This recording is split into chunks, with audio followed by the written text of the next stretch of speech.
And this requires the child to recognize the connections among thoughts, feelings, and behaviors, and then to replace negative thoughts with more accurate and more helpful ones.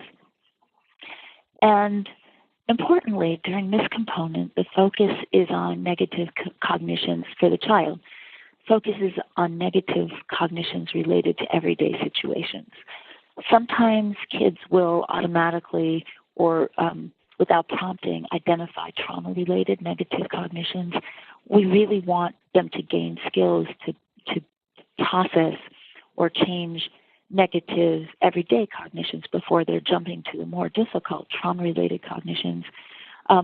If a child does identify a trauma-related cognition, we will write it down, thank them for identifying that, and say, we're going to talk more about that next week, typically the next session. Let's try to identify, maybe a different one or an easier one. And the reason for that is kids have usually been told it's not your fault, or that's not true. If it were that easy to change maladaptive cognitions related to the trauma, they would probably already have done it.